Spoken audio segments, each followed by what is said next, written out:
नमस्कार सभी को। मैं राजकीय नेशनल महाविद्यालय के हिंदी विभाग सहायक प्रोफेसर मीनू रानी बोल रही हूँ। जैसा कि आज का विषय है मीराबाई के पदों की सहप्रसंग व्याख्या, इस पर हम चर्चा करेंगे। इससे पहले का जो विषय रहा था वो मीराबाई का साहित्यिक परिचय, जिसके बारे में हमने ई कंटेंट लर्निंग के जरिए उसको पढ़ा। और आज हम करेंगे मीराबाई के पदों के पद्यांशों की सहप्रसंग व्याख्या। जैसा कि हमने पिछले विषय में जाना कि मीराबाई है जो श्री कृष्ण की भक्ति, उन्हीं को अपना सब कुछ मानती थी और श्री कृष्ण के चरणों में ही, उनकी भक्ति में उन्होंने अपना सारा जीवन व्यतीत कर दिया। तो इन पद्यांशों में वो श्री कृष्ण के महिमा का वर्णन करती है और उन्हीं से वंदना करती है। वो कहती हैं, मन थे परस हरि रे चरण। मीराबाई कहती है कि हे मन, परस स्पर्श हरि श्री कृष्ण चरणों को कहा गया है, श्री कृष्ण के चरणों कि हे मन, हे मेरे मन, तू हमेशा क्या है, श्री कृष्ण के ही चरणों में नतमस्तक हो जा, या कह सकते हैं उसी में लीन हो जा। उन्हीं के चरणों को स्पर्श करते हुए उसी में लीन हो जा। यहाँ वो उनके चरणों की महिमा का गुणगान कर रही है। सुभग शीतल कंवल कोमल जगत ज्वाला हरण। सुभग सुंदर, शीतल ठंडा या शीतलता प्रदान करने वाला, कंवल कमल के फूल को कहा गया है, कोमल कोमल, जगत ज्वाला ज्वाला अग्नि, हरण हरने वाला। मीराबाई ने उनके चरणों की महिमा का गुणगान करते हुए कहा है कि उनके जो चरण हैं सुभग, इतने सुंदर हैं, शीतलता प्रदान करने वाले हैं, कंवल कोमल और कमल के फूल के समान सुंदर और कोमल है, जगत ज्वाला हरण, और इन्हीं चरणों ने संसार की ज्वाला को हरा है। अर्थात कह सकते हैं कि संसार में जो भी दैविक या भौतिक जो आपदाएं आई, तो इन चरणों के चमत्कार से वो दूर हो पाई। श्री कृष्ण ने इन्हीं चरणों के द्वारा संसार का कल्याण किया है।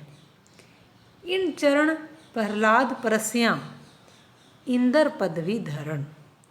फिर से उनके चरणों की महिमा का बखान करते हुए मीराबाई कहती है कि इन्हीं चरणों को पकड़कर प्रहलाद ने क्या किया, इंद्र जैसा, इंद्र पदवी धरण, परस्या इन्हीं चरणों को पकड़ा या स्पर्श किया। प्रहलाद ने इन्हीं चरणों को स्पर्श करते हुए, पकड़ते हुए या उसमें लीन रहते हुए इंद्र जैसी जो उन्होंने उच्च पद है वो प्राप्त किया।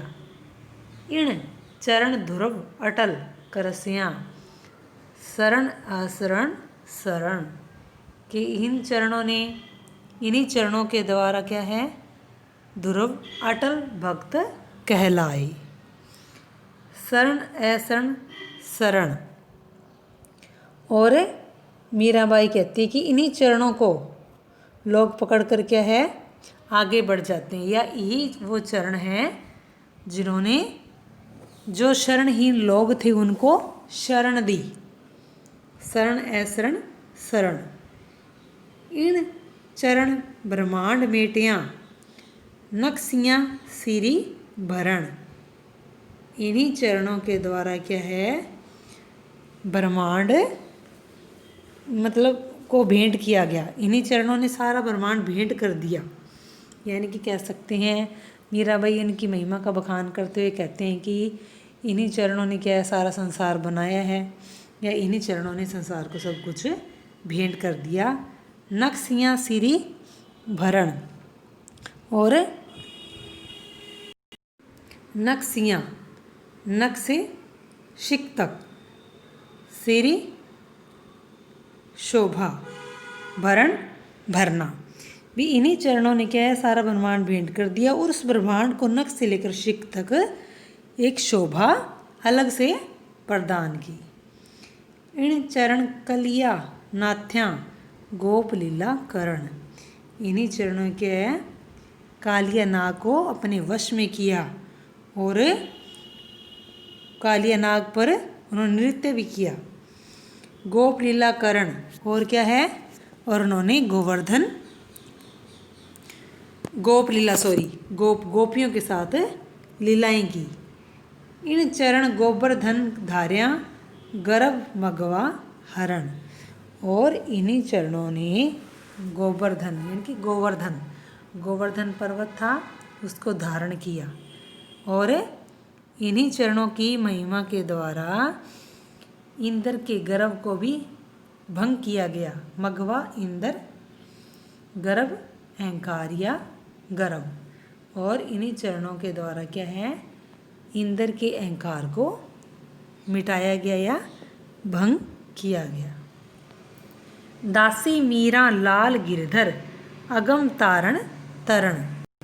मीराबाई कहती है कि दासी मीरा लाल गिरधर की मैं तो मेरे गिरधर गोपाल के चरणों की दासी बनकर रहना चाहती हूँ। अगम तारण तरण, अगम जिसको पार नहीं किया जा सकता, तारण तरण एक प्रकार की संसार की रूपी नौका भी, जिसको संसार रूपी नौका मीनाबाई कहती है कि मैं इन चरणों को पकड़कर क्या है, संसार रूपी सागर को मैं पार करना चाहती हूँ अपनी नौका, श्री कृष्ण के चरणों रूपी नौका के द्वारा। मीराबाई कहती है कि मैं उनकी दासी बनकर रहना चाहती हूँ और जो उनके चरण हैं मेरे लिए वो नौका के समान है जो कि है संसार रूपी, मतलब एक प्रकार से सागर को पार करवा सकते हैं। तो इस पद्यांश में, पदों में मीराबाई जी ने उनकी महिमा का, उनके चरणों की महिमा का एक प्रकार से प्रेम पूर्वक बखान किया है। इन पदों में मीराबाई ने उनके रूप सौंदर्य का वर्णन किया है।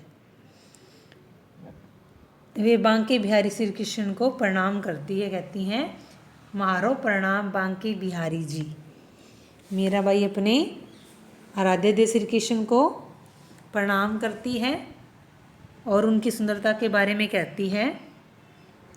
मोर मुगट माथ्या तिलक विराज्या कुंडल अलंकारी जी, कि जो मेरे आराध्य देव हैं उनके माथे पर मोर का मुकुट बहुत सुंदर लग रहा है। माथ्या माथे पर, मस्तक पर, उनके मस्तक पर जो मोर मुकुट उन्होंने धारण कर रखा है वो बहुत सुंदर लग रहा है, विराज रहा है। वो तिलक विराजा, उनके माथे पर जो उन्होंने तिलक लगा रखा है वो भी सुशोभित तो हो रहा है। कुंडल अलंकारी जी, उनके कानों में सुंदर सुंदर कुंडल लटके हुए हैं और अलका लटें कारी, और उनके कुंडलों तक क्या है जो लटके हुए हैं वहाँ तक क्या है वो लटें भी, काली काली लटें भी शोभायमान प्रतीत हो और ये सुंदर लग रही हैं। अधर मधुर, अधर होठ, मधुर धर वंशी बजाओ, वंशी बांसुरी, अपने सुंदर होठों से क्या है सुंदर बांसुरी बजा रहे हैं। मधुर दवन्नी में जो मेरे आराध्य देव श्री कृष्ण है वो क्या है अपने होठों से मधुर स्वर निकालते हुए बांसुरी बजा रहे हैं। रीज रिझावा ब्रज नारी जी, और साथ में ब्रज की नारियाँ उनकी बांसुरी पर मोहित हो रही है। रीज रिझावा, रिझाना, प्रसन्न करना, और क्या साथ में वो बांसुरी से मधुर ध्वनि बजाते हुए ब्रज की नारियों को प्रसन्न भी कर रहे हैं, रिझा रहे हैं। या छब देखा मोहा मीरा, मोह गिरवर धारी जी। या छब देखा मोया मीरा, कि इस सुंदर सारी छवि को देखकर, जिनके माथे पे मुकुट है, माथे पर तिलक विराजमान है, लगा हुआ सुंदर लग रहा है। कुंडल लटके हुए हैं, काली लटें लटकी हुई हैं, उनके होठों पर बांसुरी रखी हुई है जो मधुर ध्वनि कर रही है। ब्रज की नारियाँ मोहित हो रही है। इन सारी छवि को देखते हुए क्या है, मीरा क्या है, मतलब उसके प्रति मोहित हो गई है और कहते कि इसी सुंदर छवि ने मीराबाई को के मन को मोह लिया है और वो श्री कृष्ण के प्रति एक तरफ से आकृष्ट हो गई है, उनके प्रति आकर्षण उनका हो गया है और वह उन्हीं के चरणों में लीन रहना चाहती है। इसीलिए मीराबाई ने श्री कृष्ण को अपना पति स्वीकार किया है। इसमें वो राजस्थानी भाषा का प्रयोग कर रही है इन पदों में। इस पद में भी मीराबाई उनके रूप सौंदर्य का ही वर्णन कर रही है जो अत्यंत ही सजीव और मनोहारी बन गया है। बसे हमारे नैनन में नंदलाल। मीराबाई कहती है कि नंदलाल, हे नंद के पुत्र, मेरी नैनों में भी तुम मेरे आँखों में सदैव ही वास करते रहो और मैं तुम्हें ही निहारती रहूं। मोर मुकुट मकराकृत कुंडल अरुण तिलक सोहा भाल। मुकुट, मोर का मुकुट, मकराकृत मछली के आकार का, कुंडल कानों में जो कुंडल हैं, अरुण लाल रंग का, सोहा सुंदर लग रहे हैं, शोभित हो रहे हैं। तो मीराबाई उनके रूप सौंदर्य की प्रशंसा करते हुए कहते हैं कि उनके माथे पे मोर मुकुट विराजमान है और उनके कानों में मछली के आकार के उन्होंने कुंडल धारण कर रखे हैं। भाल, मस्तक पर लाल रंग का तिलक बहुत ही सुंदर शोभित हो रहा है। मोहन मूरत सांवरा सूरत नैना बण्या विशाल, नैना आंखें, नेत्र।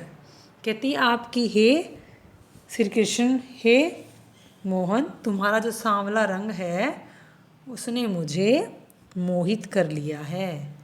नैना बण्या, और तुम्हारी जो आंखें हैं वो बहुत ही विशाल है जिसमें मैं सदैव वास करना चाहती हूँ। अधर सुधारस मुरली राजा उर बजंता माल। अधर होठ, सुधारस अमृत रस, मुरली राजा, और तुमने अपने मतलब रस से भरे हुए होठों पर अमृत के समान माधुर्य रस की वर्षा करने वाली एक मुरली को भी धारण किया हुआ है।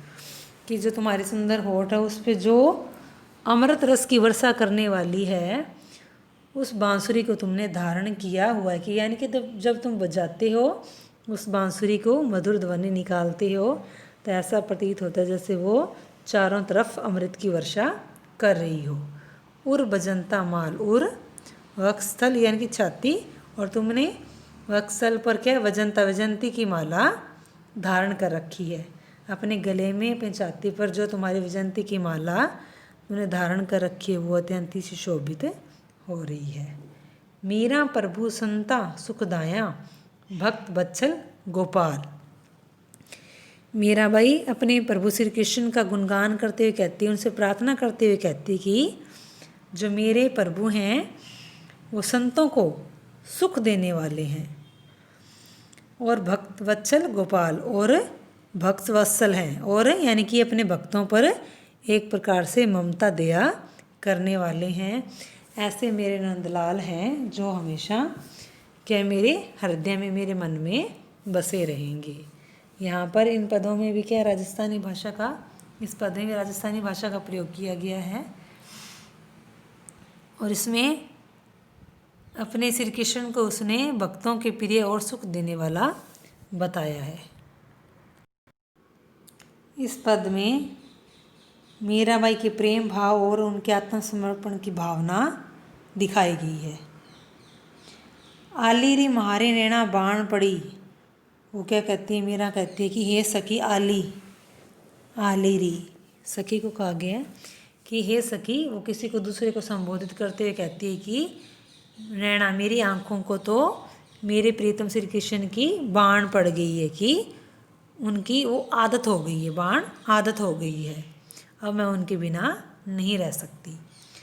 चित चढ़ी मारे माधुरी मूरत हीवड़ा अणी गड़ी। और चित चढ़ी मेरे तो मतलब मन में चढ़ गई है उनकी सुंदर मूरत है, जो सांवली सुंदर मूरत है, माथे पे तिलक है और मस्तक पर मोर का मुकुट विराजमान है। उनके सुंदर होठों से वो सुंदर बांसुरी से मधुर ध्वनि उत्पन्न कर रहे हैं। वो सारी जो उनकी सुंदर मूरत है, श्री कृष्ण का जो मधुर रूप है, वो क्या है, सलोना रूप है और मेरे मन को भा गया है। और क्या है, मैं तो उसकी दीवानी हो गई हूँ। हीवड़ा अणी गड़ी, और वो जो सूरत है वो मेरे हृदय में एक प्रकार से चुभ गई है। हीवड़ा अणी गड़ी, गड़नी मतलब एक प्रकार से, अणी नोक, गड़ी मतलब चुभना, यानी कि जो उनकी जो मूरत है मेरे हृदय में कह सकते हैं बस गई है, अब वो निकल नहीं सकती। कब से ठाड़ी पंथ निहारा अपने भवन खड़ी।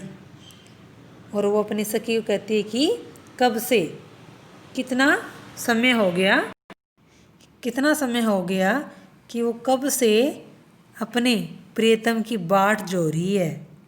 ठाड़ी पंथ, पंथ रास्ता, निहार निहारना, कि वो कब से अपने प्रियतम श्री कृष्ण की पथ निहार रही है कि कब वो आएंगे अपने भवन खड़ी। और उन्हीं का इंतज़ार करते हुए, बाट जोते हुए वो अपने भवन पर चढ़ कर खड़ी हुई है। भवन पर या भवन के पास में खड़ी है, उस रास्ते पे खड़ी है जिससे उसके प्रीतम आने वाले हैं। अटक्या प्राण सांवरो प्यारी जीवन मूर जड़ी। और क्या, जीवन मूर जड़ी, संजीवनी बूटी की तरह, कि जो मेरे तो प्राण है वो मेरे सांवरे पे अटके हुए हैं। और जो मेरा सांवरा वो क्या है, संजीवनी बूटी की तरह है, कि अगर वो मुझसे मिलने नहीं आए तो क्या है, मेरे प्राण निकल जाएंगे। यानी कि वो कहना चाहती है कि जो मेरे प्राण हैं वो अटके हुए हैं, एक झलक मेरे प्रीतम को देखने के लिए, एक झलक उनकी देखने के लिए मेरे प्राण अटके हुए हैं। और वो ही मेरे प्राणों को बचा सकते हैं। और उनके दर्शन क्या है, मेरे लिए एक संजीवनी बूटी की तरह काम करेंगे। मीरा गिरधर हाथ बिकानी लोक कहाँ बिगड़ी। और अंत में मीरा क्या कहती है कि मेरा कोई नहीं है, मेरा गिरधर, मैं तो किसी कृष्ण के हाथों बिक चुकी हूँ।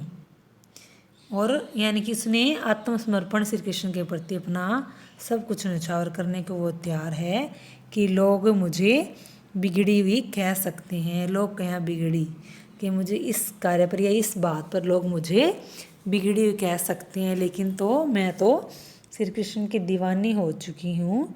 और केवल मेरे नेत्रों में श्री कृष्ण ही बसे हुए हैं। और केवल मैं जिंदगी भर, जीवन भर उन्हीं का इंतज़ार करती रहूँगी, क्योंकि मैं उनको अपना प्रियतम या पति मान चुकी हूँ। और वही मेरे हृदय में और नेत्रों में निवास करते रहेंगी। अब श्री कृष्ण के सिवाय उसका और कोई भी नहीं है, चाहे उसे लोग बिगड़ी हुई कहें तो कहते रहें। इसमें क्या है, उनके प्रेम भाव और आत्मसमर्पण की जो भावना है वो प्रकाष्ठा को पहुंच गई प्रतीत होती है। भक्त के रूप में वह परमात्मा से अलग नहीं रह सकती। इस पद में दृश्य पक्ष की प्रधानता है और इसमें भक्ति की तन्मयता की दर्शनीय एक प्रकार से दर्शन होते हैं और प्रेम भावना की तीव्रता प्रकट हुई है। और इन सब पद्यांशों में मीराबाई ने अपने आराध्य देव श्री कृष्ण के बारे में ही, उनकी शोभा के बारे में, उनकी सुंदरता के बारे में और उनके जो उनकी महिमा है, उनकी गुणगान है वो किया है, उनके बारे में ही बताया है। और आज तक के लिए हमारा विषय यहीं तक रहेगा और आगे हम इन्हीं के आगे जो पद हैं उनकी सह प्रसंग व्याख्या करेंगे। तब तक के लिए नमस्कार। आगे भी हम इनके पदों की सह प्रसंग व्याख्या करेंगे। धन्यवाद।